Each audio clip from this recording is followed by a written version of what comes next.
За сайн байцгаана уу? За энэ удаагийн хичээлээр нэлээд олон үг одоо энэ харагдаж байгаа бүх үгийг нэг бүрчлэн тайлбарлуулна. За яг ингээ харангууд та бүхний мэддэг олон үг байгаа байх. Гэхдээ сүүл рүү мэддэг үг сурах үг гарч ирэх байх гэж найдаж байна. За ямар ч гэсэн эхний ээлжинд энэ last bill chauffeur гэдэг үгийн талаар за тэгээд Шведэд нэг бас анзаар ууштай зүйл нь гэвэл үгнүүд нь хоорондоо нэг үг нь олон үгийг хооронд нийлүүлээд нэг үг болдог. Одоо жишээ нь одоо энэ last bill chauffeur гэдэг үг байна л да. Энэ болохоор нөгөө нэг том машины одоо ачааны машин гэж бодлооч. За эндээс юу гэхээр last гэдэг маань одоо ачаа. Lasta гэдэг болохоор одоо ачих гэсэн үг. Тэрний одоо last буюу ачаа. За тэнгуүтлээ bill гэсэн мэн те. Ингээд машин.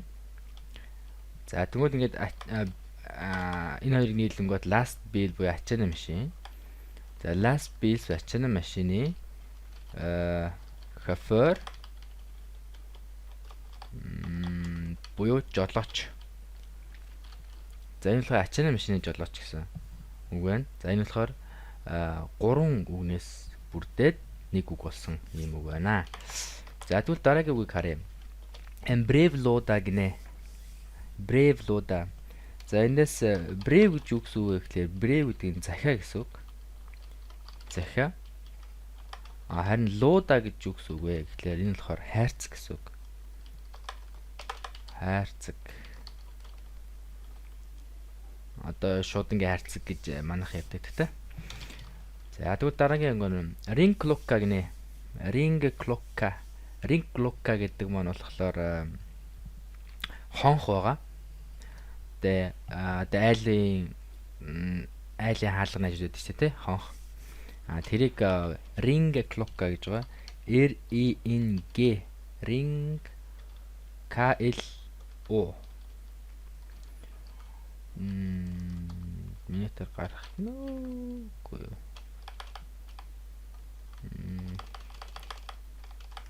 Ring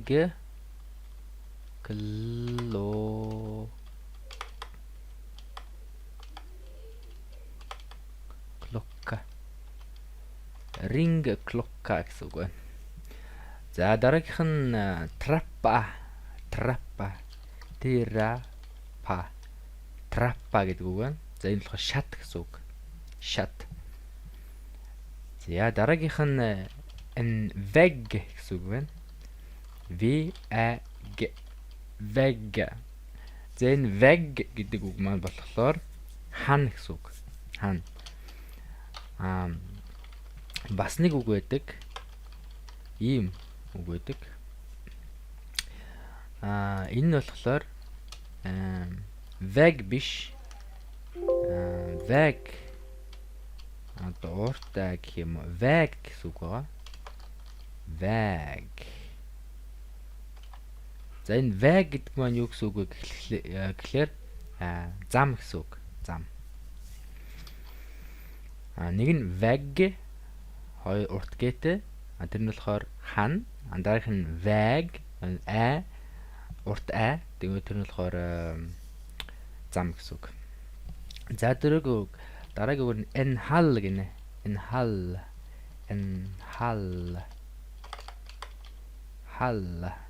За энэ болохоор одоо манайхаар бол коридор гэж ярьдаг те. Коридор. Байрны. За дараагийнх нь shock гэдэг үг байна. Shock. Галтгоо. Дараагийнх нь hiss буюу lift тэ. Lift. За тэгээд дараагийнх нь soup, need, cast гэсэн 3 үгнээс бүрдсэн нэг үг байна. За энэ юу гэхээр за ямар ч гэсэн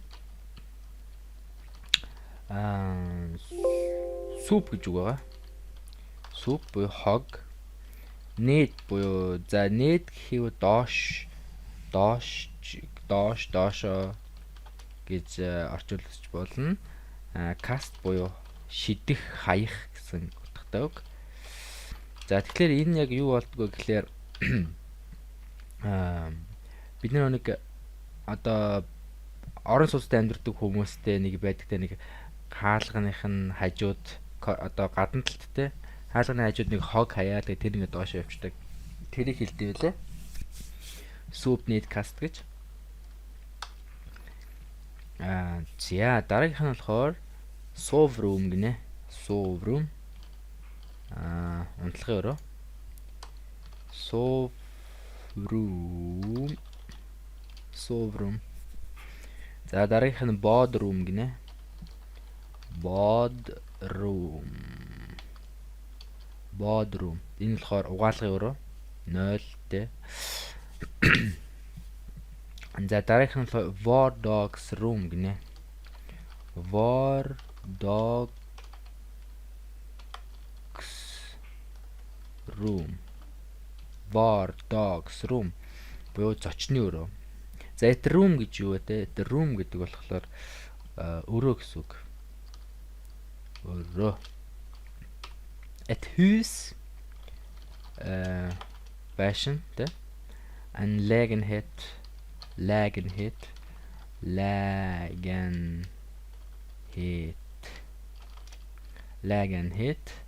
Энэ болохоор орон сууц, байр. En woning.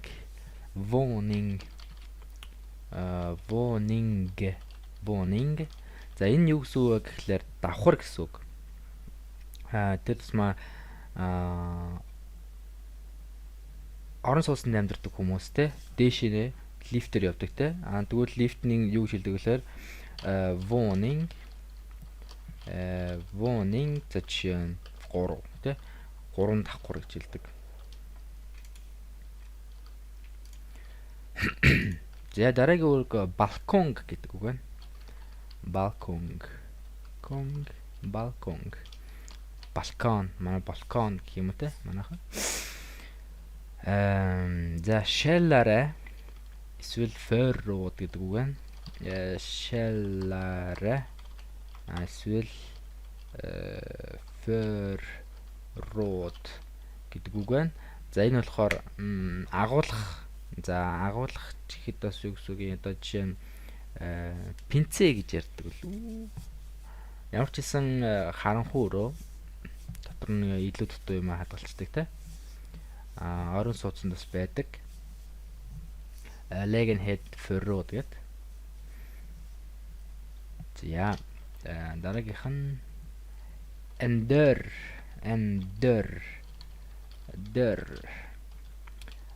хаалга гэсэн үг. Ett fönster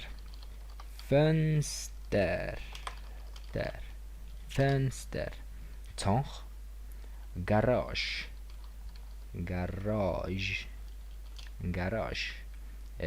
гараж тэ машин айдаг. Никkel гэнэ. Никkel түлхүүр. Тэгэл энэ түлхүүр нь тэгэл одоо нэг гаражны түлхүүр гэхээр гараж никkel lägenhet никkel байрны түлхүүр өөрөөр hus никkel одоо юу гэдэг гэрийн түлхүүр тэ. За энэс доош нь юу байдаг вэ гэхлээр швед хэлэнд нэг юм байдаг. Одоо нөгөө нэг SF вид явдаг хүмүүс мэдж байгаа голцоо. Ни börjare тэ. Börjare анхан шатны, mellan дунд шатны. Тэгвэл avancerad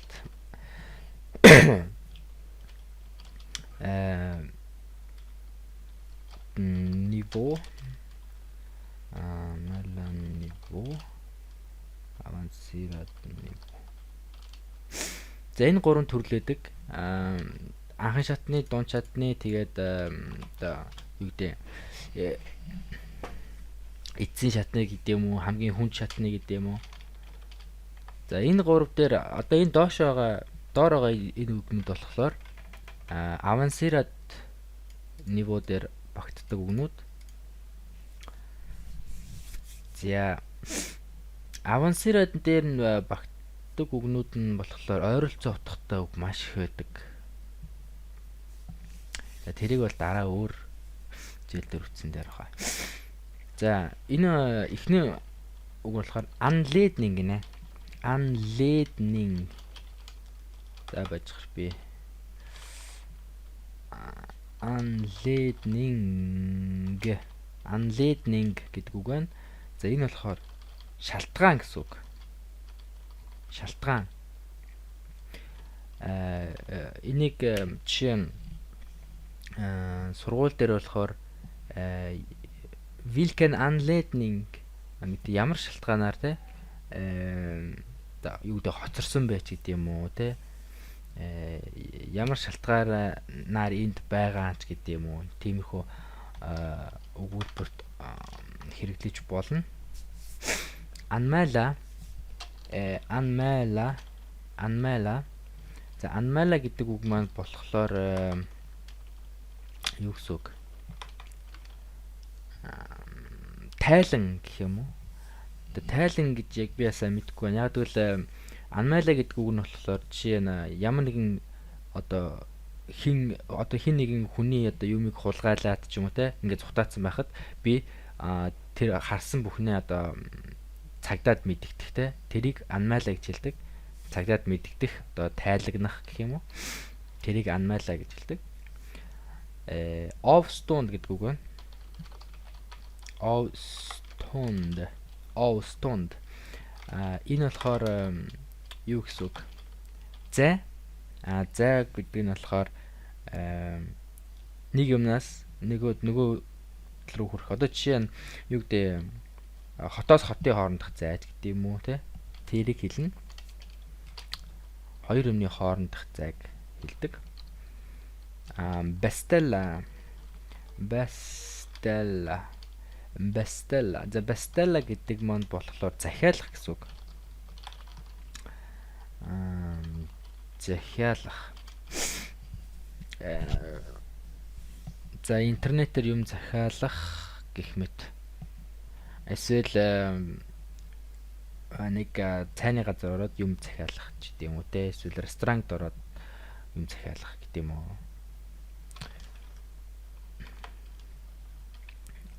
За erfarenhet гинэ. Erfarenhet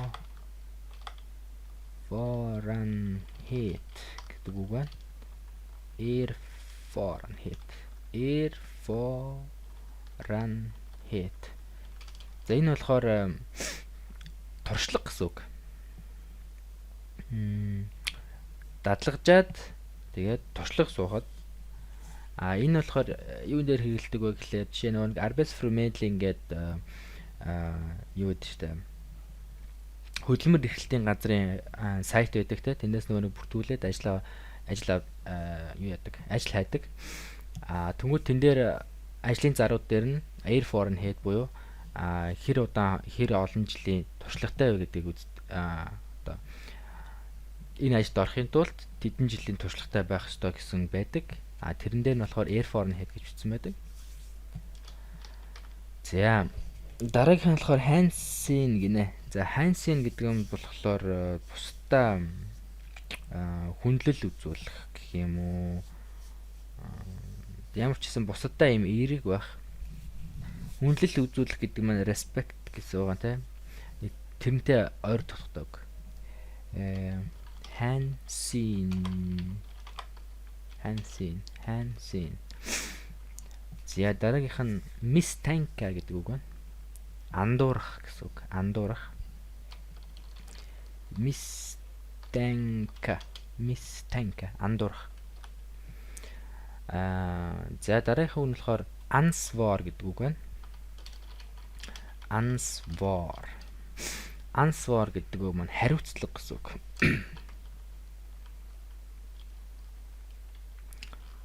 answer хариуцлага.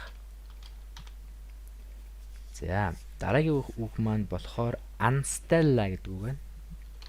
Anstella.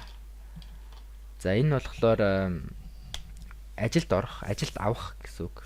Anstella гэж. Тэгээ жишээ нь хэрэг би ажил олгогч байвал хин нэг ажилд авахын тулд тэр эрэгтэй эмэгтэй хүн жишээ нь jag vill anställa henne гэж хэлж болно. За тэгэхээр би тэр эмэгтэй хүнийг тэ ажилд авмаар байна. Тэ. Ажилд авах гэсэн үг. За avgift гэдэг үг байна. Avgift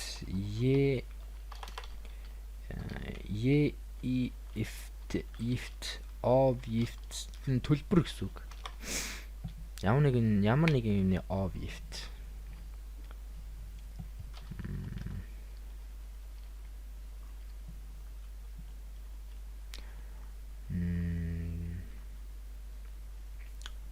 За дараагийнхан хүлээ begrensa гэдэг үг байна.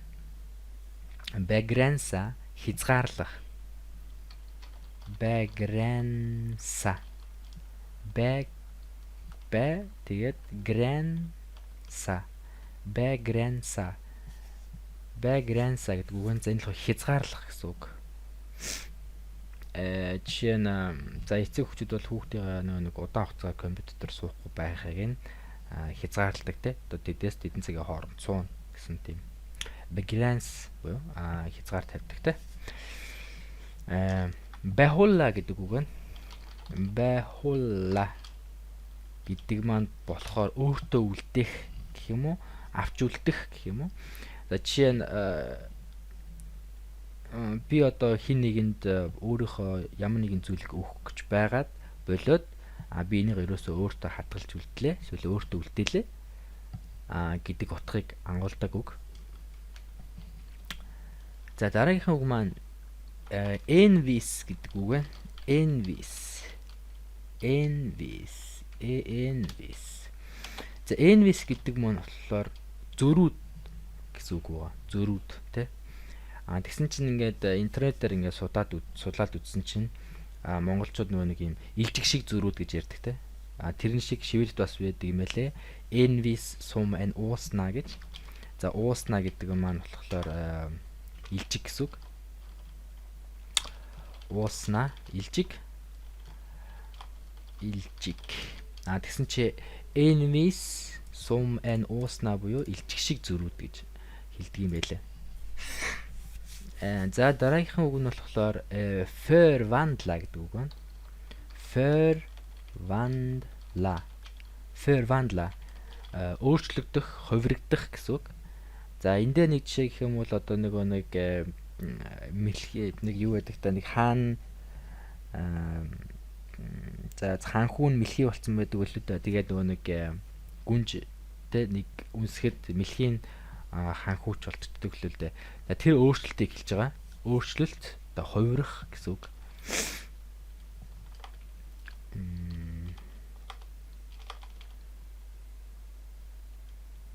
Innehåll гэдэг үг байна. Innehåll. За энэ болохоор агуулга гэсэн үг. Одоо жишээ нь юунд байдаг штэ. Ямар нэгэн хүнсний бүтээгдэхүүн дотор агуулга гэдэг те. За энэ дотор энэ одоо жишээ нь уух юм дотор жишээ нь чихэртэй, мөхөртэй гээл тэгэл доор нэг юм байдаг те. Тэрийг хэлж байгаа. За upptäcka болон uppfinna гэдэг хоёр үг байна. За энийг хүмүүс их хольд солидог л доо. За юу гэхээр upptäcka гэдэг үг маань болохоор ямар нэгэн байгаа юмыг ил гаргаж ирэх те. Ил гаргаж ирэх гэсэн утгатай үг. Uppfinna гэдэг үг маань болохоор ерөөсөө байхгүй байсан юмыг бий болгодог те. Шинээр зохион бүтээж бий болгодог. За upptäcka гэдэг үг маань жишээлбэл Америкийг анх Колумбус те Америкийг анх нээсэн. тэрийг бол Uptaka гэдэг. Ягдгүй л Америк гэдэг тив маань өөрөө байсан. Тэрийг ил гаргаж ирсэн. Тэрийг болохоор Uptaka гэж ярьдаг. За Upfina гэдэг маань болохоор Шведийн ямар хүн блээ дээ. Юуг зохиодог? Динамитыг зохиодог, дэлбэрдэг. Тэр юм ерөөсөө дэлхий дээр байгаагүй. Тэрийг шинээр бий болгосон тим юмыг Upfina гэж хэлдэг. За энэ хоёрын ард яг юу гэж бичээд яг одоо байгаа юмыг нээсэн гэх юм уу. За ямар ч гэсэн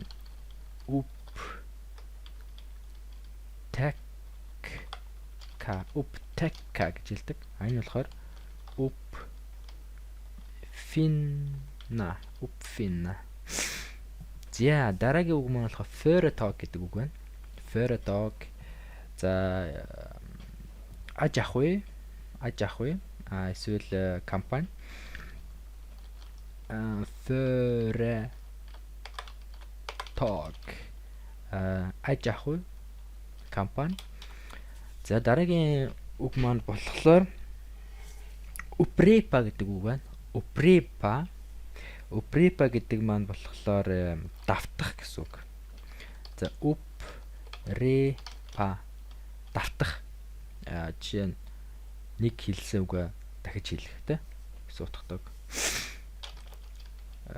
За тэгээд нэг сүүлийн бас нэг хүмүүс их хол цолдог бас нэг үг үүтэй. За энэ болохоор Avundhøg, Svarthøg гэж хоёр утгатай. За Svarthøg гэдэг маань болохоор юу яасан үг? Хардах гэсэн үг. Хардах Svart VART Høg Svarthøg хардах. Avundhøg